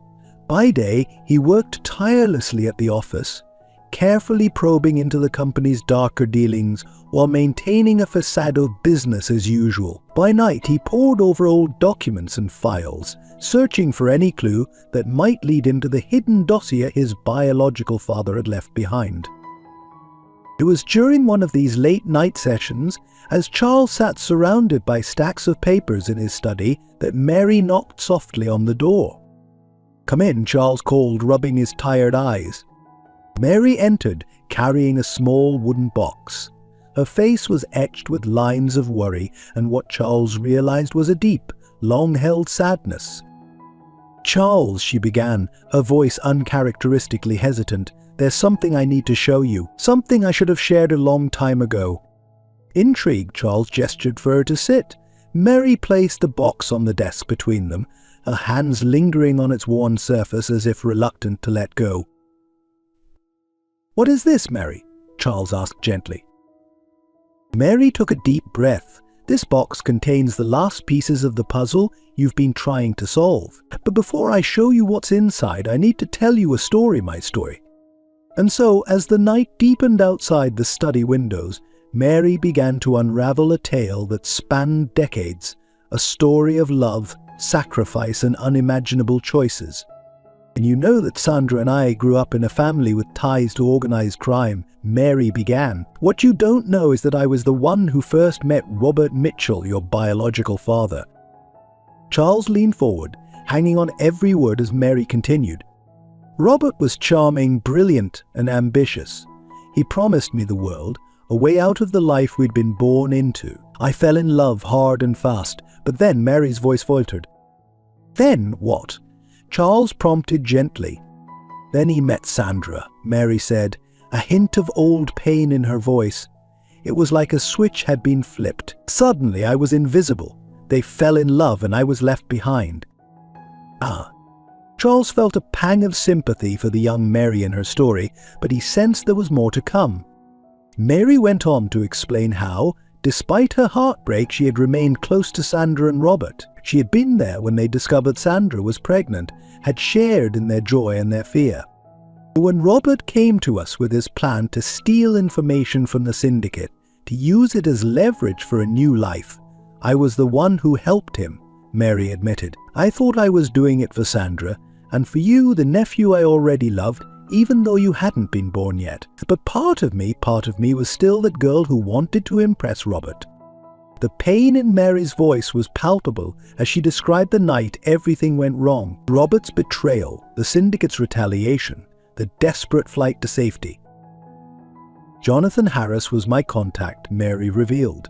"He was an old friend, someone I trusted. When everything fell apart, he was the one I turned to for help." Charles's mind was reeling. "So you were the one who arranged for my adoption? For Sandra to marry Jonathan?" Mary nodded, tears glistening in her eyes. "It was the only way I could think of to keep you both safe. But there was a price." She paused, gathering her strength for what came next. "Jonathan agreed to take you in to marry Sandra and provide a cover story. But the syndicate, they wanted assurances. They wanted someone on the inside, keeping an eye on things." The realization dawned on Charles with a sickening clarity. "You," he whispered, "you became the housekeeper to spy for them." Mary's shoulders sagged with the weight of her confession. "Yes, for years I fed them harmless information, always walking a tightrope between keeping you safe and satisfying their demands. And every day I lived with the fear that they would discover the truth, that they would come for you or for Sandra." Charles sat back, stunned by the magnitude of Mary's sacrifice. All these years she had lived a double life, forsaking her own chances at happiness to protect him and his mother. "But why reveal this now?" Charles asked. "Why take the risk?" Mary's eyes hardened with determination. "Because it's time for this to end. Because you deserve to know the whole truth. And because," she gestured to the box on the desk, "because I think I've finally found a way to bring down the entire operation." With trembling hands, Mary opened the box. Inside were stacks of documents, photographs, and a small, antiquated flash drive. "This is everything Robert compiled before he disappeared," Mary explained. "The original dossier, plus everything I've gathered over the years. Names, dates, bank accounts, everything needed to expose the trafficking ring and the corruption that's protected it." Charles stared at the contents of the box, scarcely able to believe what he was seeing. "You've had this all along. Why didn't you come forward before?" Mary's face crumpled. "Because I was a coward," she admitted. "Because I was afraid of what would happen to you and Sandra if I did. But seeing you these past weeks, watching you fight for the truth, for justice, it made me realize that I couldn't keep hiding." Charles reached across the desk, taking Mary's hand in his. "You're not a coward, Mary. You're the bravest person I know. You sacrificed everything to keep us safe." Tears spilled down Mary's cheeks. "Can you ever forgive me, Charles, for keeping this from you for so long?" Without hesitation, Charles stood and walked around the desk, pulling Mary into a tight embrace. "There's nothing to forgive," he said firmly. Your family, Mary. You've always been family." As they broke apart, both wiping away tears, a new sense of purpose filled the room. Charles looked at the box of evidence, then back at Mary. "We have everything we need now," he said, determination stealing his voice. "It's time to end this once and for all." Mary nodded, a mixture of fear and resolve in her eyes. "It won't be easy," she warned. "The people behind this, they're powerful, ruthless. They won't go down without a fight." Charles squared his shoulders. "Then it's a good thing they're not just facing me anymore. They're facing us, our whole family." As the first light of dawn began to seep through the study windows, Charles and Mary began to plan. The road ahead would be dangerous, filled with challenges they could scarcely imagine. But for the first time in decades, they faced that future together, united by the truth and strengthened by the bonds of family. The final battle for justice, for redemption, for the future of not just their family but countless others was about to begin. And this time, armed with the full truth and each other's unwavering support, they were ready to face whatever came their way. The following morning, Charles called an emergency meeting with his most trusted executives and legal team. The boardroom buzzed with tension as he walked in, Mary by his side, carrying the box that contained decades of secrets and evidence. "Ladies and gentlemen," Charles began, his voice steady despite the gravity of the situation, "what I'm about to share with you will shake this company to its core, but I believe that facing this truth head-on is the only way forward." Over the next few hours, Charles laid out the entire story, the trafficking ring, the company's involvement, and his own complicated family history. It presented the evidence Mary had kept hidden for so long, watching as shock, disbelief, and in some cases, guilt washed over the faces of his colleagues. As of this moment, Charles declared, "Our top priority is to cooperate fully with the authorities to bring those responsible to justice. We will use every resource at our disposal to help the victims and their families." The room erupted into a cacophony of voices, some supportive, others outraged, many simply overwhelmed. But Charles stood firm, answering questions and addressing concerns with a newfound clarity of purpose. As the meeting adjourned, Charles's phone buzzed with a message from Barbara, "Strange men watching the house again." So Mary says to be careful. A chill ran down Charles's spine. He had known there would be consequences to his actions, but the reality of the danger facing his family hit him hard. "We need to move quickly," he told Mary as they left the boardroom. "It won't be long before word gets out about what we're doing." Mary nodded grimly. "I'll make the necessary arrangements. We should get Sandra and Barbara to a safe location as soon as possible." But as they reached Charles's office, they found an unexpected visitor waiting for them. Victor Blackwood, the senior board member who had opposed Charles's investigations, sat in one of the plush chairs, a cold smile on his face. "Ooh." "Charles, my boy," Victor said, his voice dripping with false warmth. "I think it's time we had a chat about the future of this company and your place in it." Charles felt Mary tense beside him, but he kept his voice level as he replied, "I believe I made my position clear in the meeting. Victor." "There's nothing more to discuss." Victor's smile didn't waver. "Oh, I think there is. You see, you're not the only one with secrets, Charles. So should I say Mitchell?" The use of his biological father's name sent a jolt through Charles. Victor knew more than he had let on. "What do you want, Victor?" Charles asked, his patience wearing thin. Victor leaned forward, all pretense of friendliness gone. "What I want is for you to reconsider this foolish crusade of yours.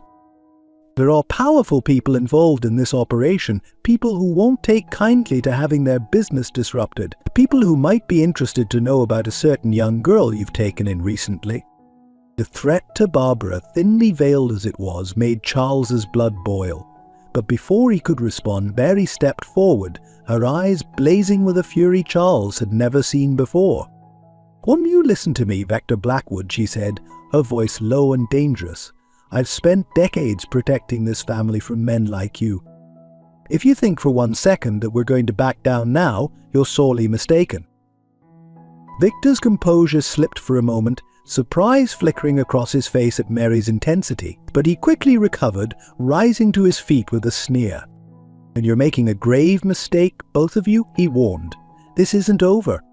As Victor stormed out of the office, Charles turned to Mary, a mix of gratitude and concern on his face. "Thank you for that.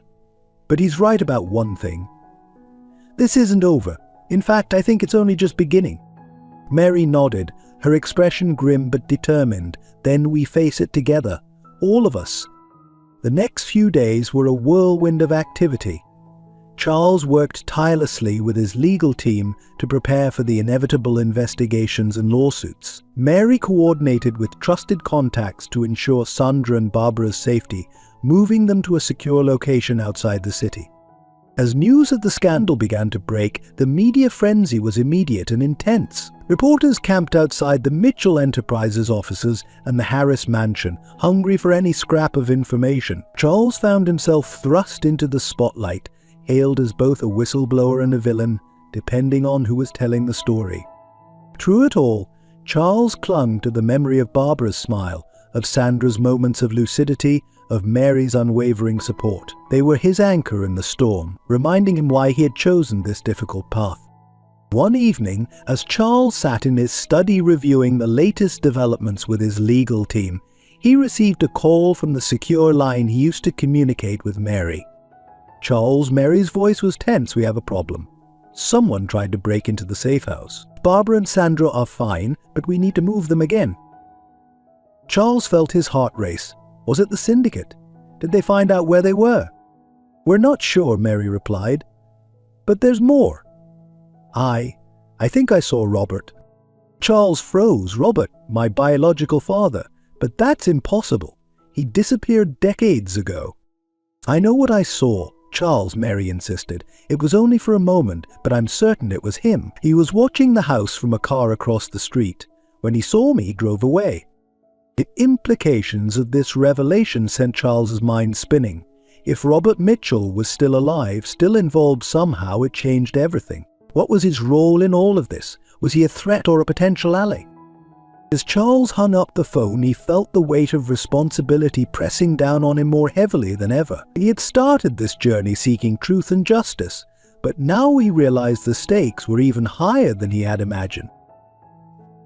In the company he had built, the family he cherished, the very foundations of his identity, all were being shaken to the core. And somewhere out there, the man who had set all of this in motion decades ago was watching, waiting. Charles stood, looking out the window at the city lights below. He had made his choice, stepped onto this path of truth and justice. There was no turning back now.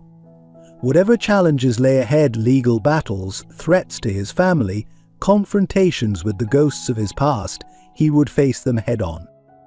For Barbara, for Sandra, for Mary, and for all the nameless victims of the trafficking ring, he would see this through to the end. The road ahead was uncertain and fraught with danger, but Charles Harris, or Charles Mitchell, as he now knew himself to be, was ready to fight for the future he believed in, no matter the cost. The revelation of Robert Mitchell's possible reappearance added a new layer of complexity to an already intricate situation. Charles knew he had to act quickly and decisively.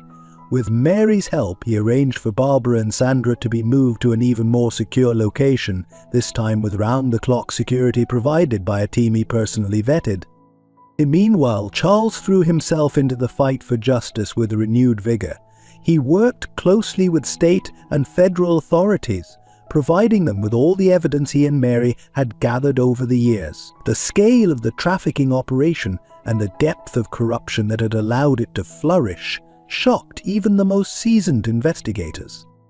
As the investigation progressed, Charles found himself facing battles on multiple fronts. Inside the company, he struggled against board members and executives who sought to distance themselves from the scandal, often at the expense of the truth. McDurr Blackwood, in particular, proved to be a formidable opponent, using his connections and influence to obstruct Charles at every turn. There. Externally, Charles faced intense scrutiny from the media and the public. Some hailed him as a hero, a courageous whistleblower willing to sacrifice everything for the truth. Others painted him as a naive idealist, destroying a successful company over unproven allegations. The pressure was immense, but Charles refused to back down. One particularly grueling day, after a contentious board meeting and a barrage of hostile interviews, Charles received an unexpected visitor in his office. It was Jack Reeves, the private investigator who had first helped him uncover the truth about his past. "Mr. Harris," Reeves said, his weathered face grave, "I've got some information you need to hear. It's about your father, Robert Mitchell." Charles leaned forward, his exhaustion momentarily forgotten. "What have you found?" Reeves pulled out a file, spreading photographs across Dales's desk. "We've been tracking his movements since Mary's sighting. It seems he's been living off the grid for years, but now he's surfaced, and he's not alone." Or the photos showed an older man, unmistakably an aged version of the Robert Mitchell Charles had seen in old family photos, meeting with various individuals. Some Charles recognized as known players in the trafficking ring. Others were unfamiliar, but their furtive behavior suggested they were up to no good. "What does this mean?" Charles asked, his mind racing. "Is he still involved in the trafficking?" Reeves shook his head. "That's the interesting part. From what we can gather, he's been working against the ring, gathering evidence, making contacts. It seems he's been trying to bring it down from the inside." Charles sat back, stunned. The father he had never known, the man he had believed to be a criminal and a coward, had spent decades working in secret to right his wrongs. "There's more," Reeves continued. "We think he's been trying to make contact with you, but he's being careful. The people behind the trafficking ring, they're after him too." This information gave Charles a new perspective and a renewed sense of urgency. His father was out there, fighting the same battle, possibly in possession of crucial evidence, but he was also in danger. Over the next weeks, Charles redoubled his efforts. By day, he cooperated with authorities, testified before grand juries, and fought to keep control of his company in increasingly hostile board meetings. By night, he worked with Reeves and a small team of trusted allies to track down Robert Mitchell. The breakthrough came on a rainy night as Charles was leaving his office late. A figure stepped out of the shadows of the parking garage, Robert Mitchell in the flesh. "Charles," Robert said, his voice rough with emotion, "I'm sorry it's taken me so long to find you." For a moment, Charles was speechless. Then, gathering his composure, he asked the question that had burned within him for months. "Why now? Why come back after all these years?" Robert's face was etched with lines of guilt and determination.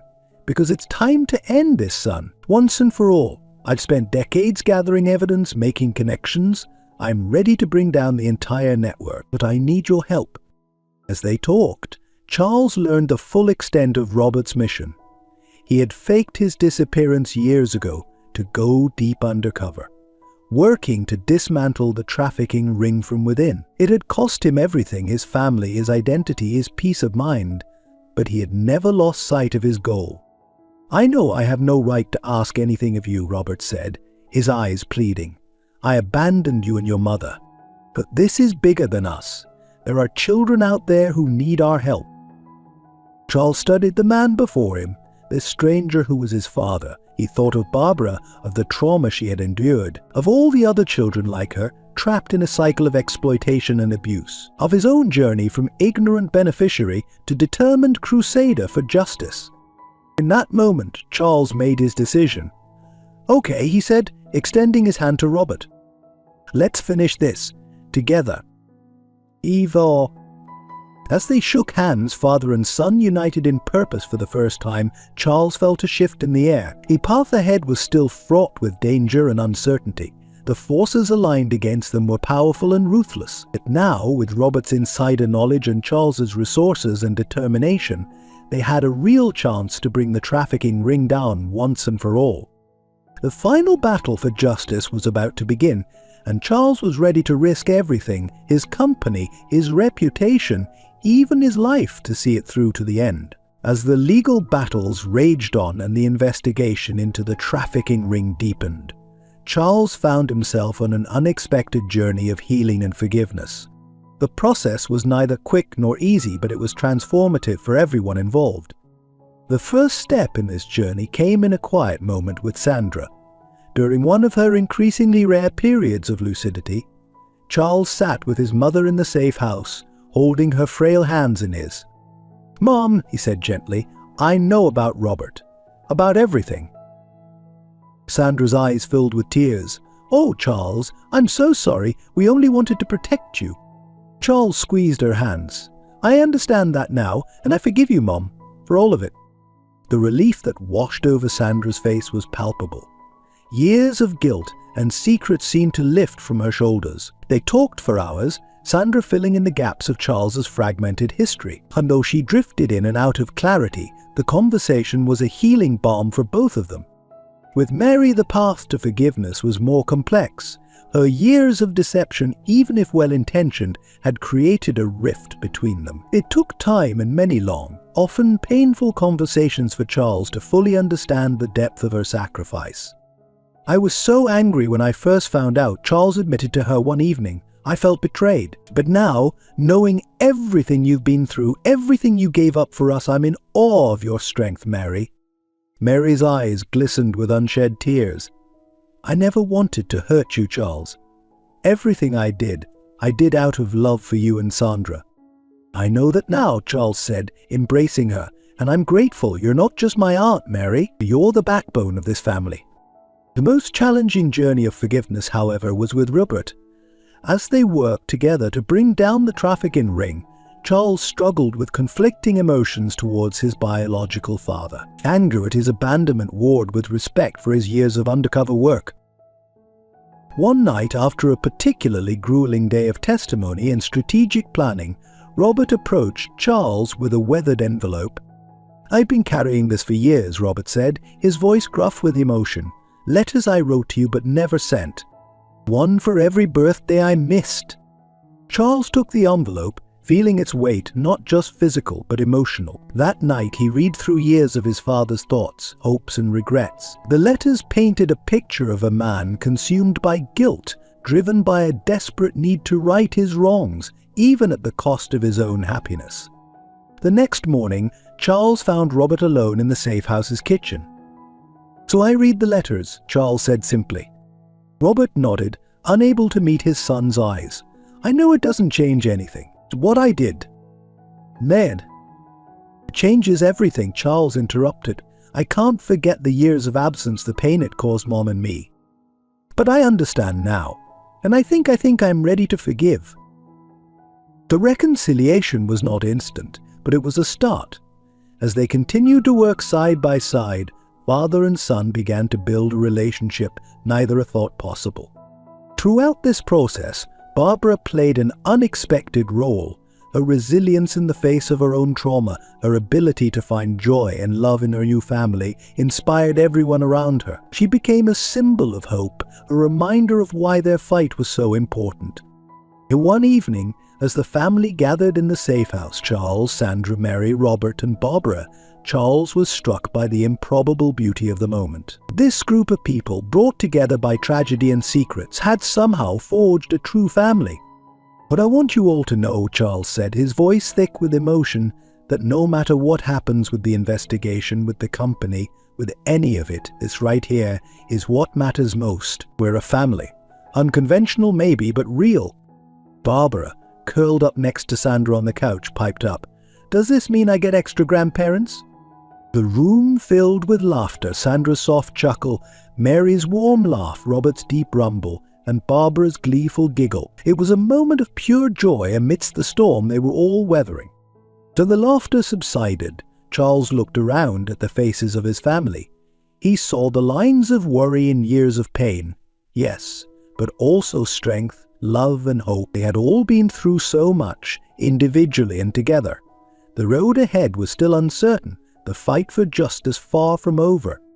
But in that moment, Charles knew with unshakable certainty that they would face whatever came next as a united front. The healing wasn't complete, the forgiveness still a work in progress. Yet the foundations were there, built on truth, understanding, and a love that had survived secret separation and suffering. Together they were stronger than any force that might stand against them, and together they would see this through to the end, whatever it might be.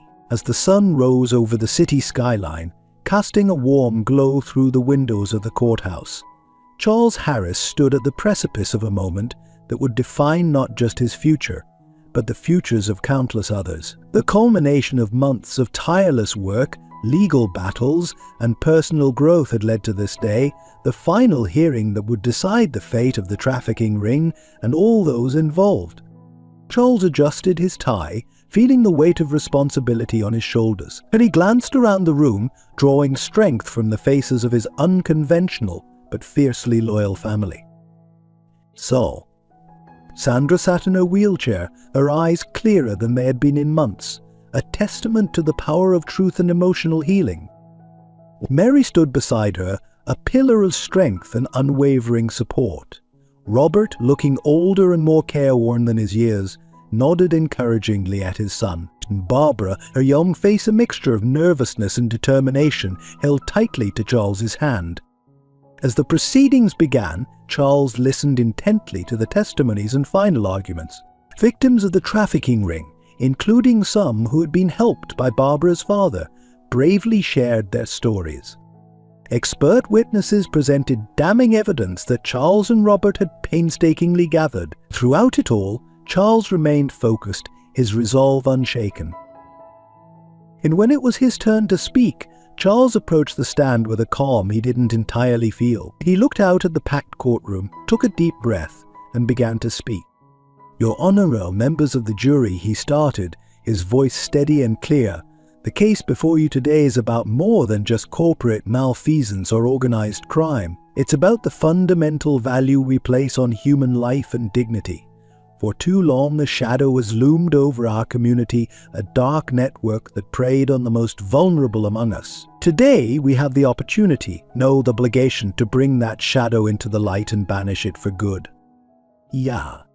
As Charles spoke, he didn't just recite facts and figures. He told stories of Barbara's resilience, of the countless children whose lives had been irrevocably altered, of the complex web of lies and secrets that had nearly torn his own family apart. He spoke of redemption, of the courage it takes to face uncomfortable truths and fight for what's right, even at great personal cost.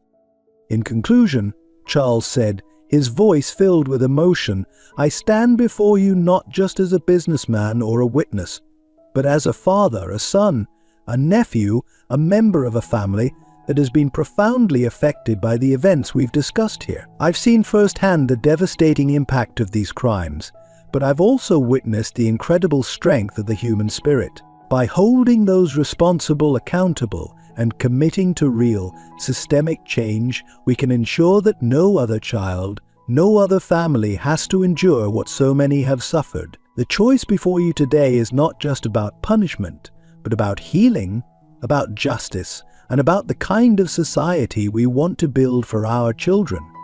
As Charles returned to his seat, a hush fell over the courtroom. Barbara squeezed his hand, her eyes shining with pride. The next few hours were tense as the jury deliberated, but when they returned, their verdict was clear and unequivocal: guilty on all counts. The aftermath of the trial was a whirlwind of activity. Sentences were handed down, reforms were set in motion, and the long process of providing restitution to the victims began. Charles worked tirelessly to transform Mitchell Enterprises, using its resources to support organizations dedicated to child welfare and anti-trafficking efforts. Months later, as the dust began to settle, Charles found himself back at the mansion, surrounded by his family. They gathered to celebrate Barbara's official adoption, a joyous occasion that felt like a new beginning for all of them. As they sat around the dinner table, Charles looked at each face in turn, marveling at the journey that had brought them all together. "I'd like to say something," he said, raising his glass. "A year ago I thought I knew who I was and what my life was about. But I was wrong about so many things. But through all the pain and challenges we've faced, I've learned what truly matters." He turned to Sandra, whose eyes were clear and focused.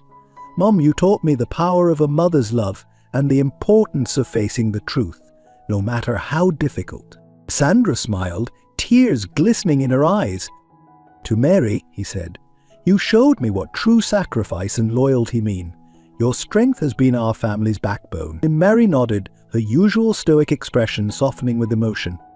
For looking at Robert, Charles continued, "Dad, your journey of redemption reminded me that it's never too late to try to right our wrongs. Your courage in facing the consequences of your past actions is something I'll always admire." Finally, he turned to Barbara. "And you, my dear Barbara, you've taught us all so much about resilience, about joy in the face of adversity, and about the healing power of love and music. You didn't just join our family, you helped create it." Barbara beamed, her face alight with happiness. "And you all taught me what it means to have a real family," she said, "one that sticks together no matter what." As they raised their glasses in a toast, Charles felt a profound sense of peace wash over him. The road had been long and fraught with challenges, but they had emerged stronger, more united, and with a deeper understanding of what family truly means. The Harris-Mitchell family story didn't end with the trial or the adoption. There were still challenges to face: Sandra's health, the ongoing work of reforming the company, the lingering effects of trauma that each of them dealt with in their own way. But they faced each new day together, bound by love, truth, and a shared commitment to making the world a little bit better. As the evening wound down, Charles found himself at the piano with Barbara. As they played one of Sandra's compositions together, the sweet melody filling the room, he realized that this moment, this family, this love, was the truest success he had ever known. The mansion, once a symbol of loneliness and secrets, now rang with laughter, music, and the warmth of genuine connection. It was a testament to the power of truth, the strength found in vulnerability, and the healing that comes when we open our hearts to forgiveness and love. As the last notes of the song faded away, Charles knew that whatever the future held, they would face it as they had faced everything else together as a family. And in that knowledge, he found a happiness and peace he had never known before. In the depths of our darkest secrets lie the seeds of our greatest redemption. This story reminds us that family is not defined by blood alone, but by the bonds we forge through shared struggles and unwavering love. It teaches us that it's never too late to confront our past, to seek the truth, and to fight for what's right. The journey of Charles, Barbara, Sandra, Mary, and Robert shows us that healing is possible even in the face of unimaginable pain. Their story challenges us to look beyond appearances, to find the courage to be vulnerable, and to embrace the transformative power of forgiveness. Remember, your past does not define you. It's the choices you make today, the love you choose to give, and the battles you choose to fight that shape your legacy. No matter how broken you feel, no matter how many mistakes you've made, there is always hope for redemption and the possibility of creating a family, whether by blood or by choice, that can weather any storm. In the end, it's not our successes or our failures that matter most, but the lives we touch, the love we share, and the positive change we bring to the world. Let this story inspire you to confront your own truths, to extend forgiveness where it's needed most, and to build a life rich in love, understanding, and purpose. For in doing so, we not only heal ourselves, but contribute to the healing of the world around us. This message aims to touch the emotional core by emphasizing themes of redemption, the true meaning of family, the power of confronting one's past, the possibility of healing from trauma, the importance of forgiveness, and the ability to create positive change despite one's background or mistakes. As we conclude this emotional journey, I'd love to hear your thoughts. If this story touched your heart, resonated with your own experiences, or simply entertained you, please show your support by leaving a 1 in the comments. Your feedback means the world to us and helps us understand what content truly connects with our audience. Of course, we also value diverse perspectives.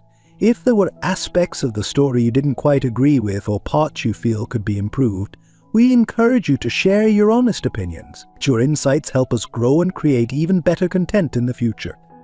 Lastly, if you enjoyed this story and would like to see more like it, please consider subscribing to our channel. Your subscription is more than just a number, it's a vote of confidence in our team's hard work and dedication. It motivates us to keep crafting compelling narratives that explore the depths of human emotions and experiences.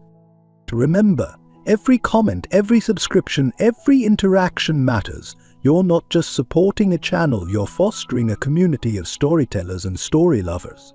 And thank you for being part of this journey with us. We can't wait to bring you more stories that touch your heart and spark your imagination.